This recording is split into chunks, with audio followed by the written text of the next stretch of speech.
partager ensemble avec vous. C'est au sujet de ceux qui dorment. Quand nous parlons de ceux qui dorment, là, il s'agit de la mort.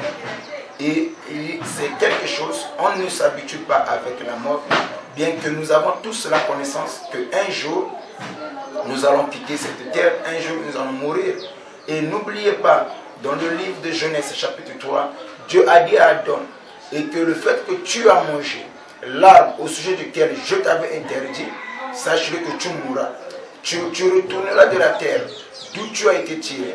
Et n'oubliez pas, bien-aimé dans le Seigneur, que l'homme a été formé de la poussière de la terre.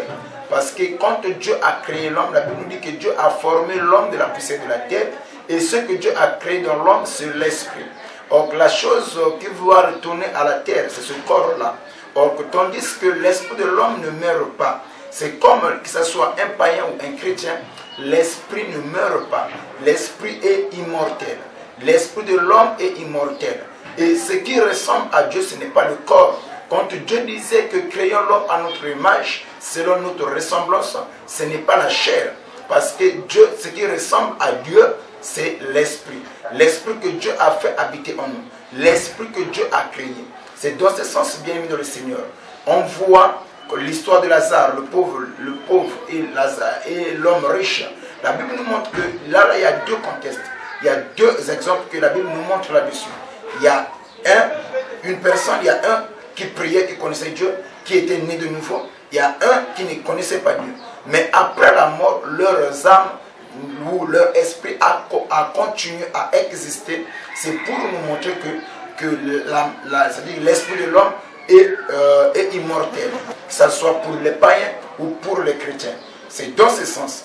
Nous devons savoir que tout dépend de la manière qu'on a mené notre vie sur la terre des vivants. Si de notre vivant, on ne connaissait pas Dieu après la mort, tout ce qu'on va faire, on peut amener le corps à l'église, faire du service, cela ne nous servira à rien.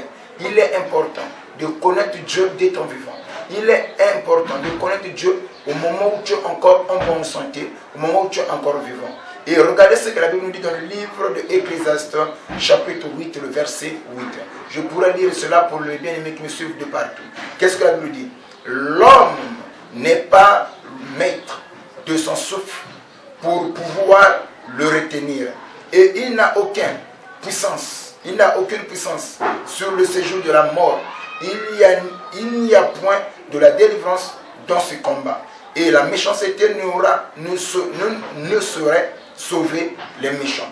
Vous voyez ce que la Bible nous dit dans le livre d'Ecclésiaste chapitre 8, verset 8. L'homme n'est pas le maître de son souffle. Sachez-le que tout ce qu'on peut avoir dans la vie passera un jour. C'est bien d'avoir des maisons, c'est bien d'avoir le mariage, c'est bien d'avoir de l'argent, c'est bien d'avoir tout ce qu'on peut posséder dans ce monde. Un jour, ces choses-là resteront. Mais pose-toi la question de savoir où est-ce que tu passeras ton éternité. Parce que nous croyons après la mort, il y a la vie. Est-ce que toi, tu seras comme Judas? Judas a servi Christ, mais il a passé loin son éternité, loin de Christ. Ne soyez pas comme des Judas, que ceux qui vont servir Christ et qui vont passer leur loin, et ils vont passer plutôt leur éternité loin de Jésus-Christ. Mais nous croyons, nous sommes des pierres. Après avoir servi Christ, et nous allons aussi demeurer à côté de lui pour témoigner que réellement on a été des enfants de Dieu. C'était notre message. Et nous croyons, bien aimés dans le Seigneur, lorsque la mort vient visiter, il laisse toujours ce que nous appelons le désespoir, des blessures inguérissables. Mais heureusement, Christ est venu pour nous donner la consolation. Pour nous, les enfants de Dieu. L'enlèvement, c'est la consolation de l'Église. L'enlèvement, c'est la consolation de l'épouse. Et nous croyons que cette terre ne nous appartient pas. Sur la terre des vivants, nous sommes des pèlerins. Nous avons contourné l'éternité pour venir dans le temps. Un jour, on repartira à l'éternité d'où on a été, d'où on vient.